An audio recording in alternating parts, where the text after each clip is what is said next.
નમસ્કાર મિત્રો, જીવનમાં જેને કોઈપણ ક્ષેત્રમાં કારકિર્દી બનાવી છે તેણે હંમેશા કોઈપણ તકલીફ ઉપર કાબૂ મેળવી લેવો પડશે.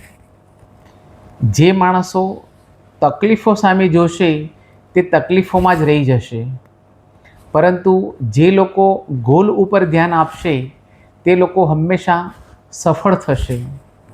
અને તકલીફો એ ભવિષ્યમાં આવનારી તકલીફો માટેની એક નેટ પ્રેક્ટિસ છે.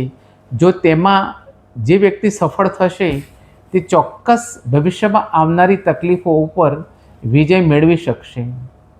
કેટલાક મિત્રો સાથે હમણાં મળવાનું થયેલું, તેમની રજૂઆત એવી હતી કે તેઓ જ્યાં તૈયારી કરે છે, વાંચવા બેસે છે, તે જગ્યાએ પાણીની સારી સગવડ નથી, સારા પંખાની સગવડ નથી, અને કેટલાક મિત્રોને તો એસી બંધ છે એવી પણ ફરિયાદ હતી.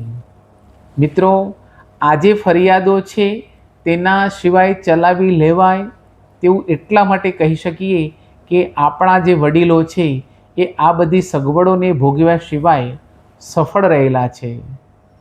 તમે જો તકલીફો ઉપર જ ધ્યાન આપશો તો તમને હંમેશા તકલીફોનો જ સામનો કરવો પડશે.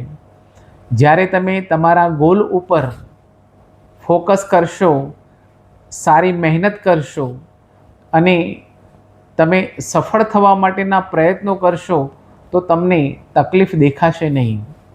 કારણ કે જે વ્યક્તિને પોતાનું જીવન ઉજ્જવળ બનાવવું છે તેને એટલો તો ખ્યાલ હોવો જ જોઈએ કે કોઈ પણ જે ગોલ હોય છે તે તકલીફ સિવાય સિદ્ધ થતો નથી.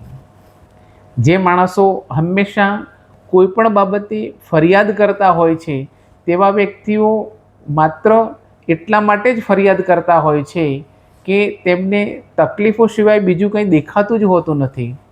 જો તમને બીજું કંઈ દેખાતું હોત, યાને કે તમે તમારા ગોલ માટે જો જાગૃત હોય, તમને એવું લાગે કે આજની મારી જિંદગી છે એમાં મારે સુધારો લાવવો છે, મારે પણ સમાજની અંદર એક સન્માનીય જિંદગી જીવવી છે, તો તમે જે કંઈ પણ તમને ટાંચા સાધનો મળે છે, તમારી પાસે જે કંઈ પણ વસ્તુઓ ઉપલબ્ધ છે તેને શસ્ત્ર બનાવીને આગળ વધશો તો જ તમારા જીવનમાં તમે સફળ થઈ શકશો.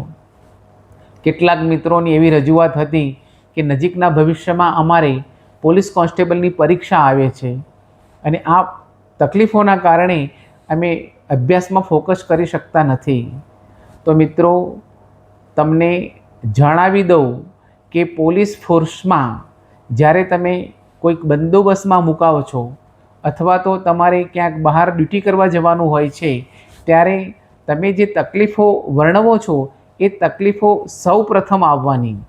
અને હાલ જો તમે આ તકલીફોનો સામનો નહીં કરી શકો તો તમે તમારી ડ્યુટી સારી રીતે પરફોર્મ નહીં કરી શકો.